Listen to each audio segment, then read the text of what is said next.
حدیث میں تشبیہ دی جا رہی ہے کھانا کھانے والے کو روزے دار اور صبر کرنے والے کی طرح۔ پہلی بات تو آپ یہ سمجھ لیں کہ جو روزہ رکھنے والا ہوتا ہے وہ صبح سے لے کے شام تک وہ کھانے پینے سے صبر کرتا ہے، کھانے سے بھی بچتا ہے، پینے سے بھی بچتا ہے، اسی طریقے سے گناہوں سے بھی بچتا ہے۔ تو اس صبر کرنے کا رزلٹ اور نتیجہ یہ ہوتا ہے، اپنے آپ کو مجاہدے میں ڈالنے کا رزلٹ اور نتیجہ یہ ہوتا ہے کہ اللہ تعالیٰ کی جانب سے اس کو اجر عظیم عطا کیا جاتا ہے۔ جیسا کہ حدیث مبارک میں بھی ہے، آپ صلی اللہ علیہ وسلم نے ارشاد فرمایا کہ اللہ تعالیٰ روزے دار کے متعلق یہ کہتے ہیں کہ روزہ میرے لیے ہے اور اس کا بدلہ میں خود دوں گا۔ تو روزے رکھنے والے کو روزے کی وجہ سے بہت بڑا اجر ملتا ہے۔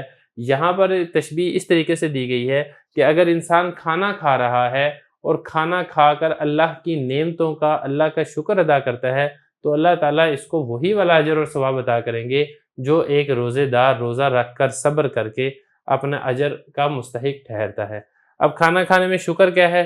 کھانا کھانے میں شکر یہ ہے کہ اس کے آغاز میں آپ بسم اللہ پڑھیں، کھانا کھانے کے بعد اللہ تعالیٰ کی تعریف کریں اور اللہ تعالیٰ کا شکر ادا کریں، اور کھانا حلال اور پاکیزہ اور طیب مال سے کھائیں، حرام اور مشتبہ مال سے اپنے آپ کو بچائیں۔ تو یہ ایک حدیث ہے جس میں اس کو تشبیہ دی جا رہی ہے۔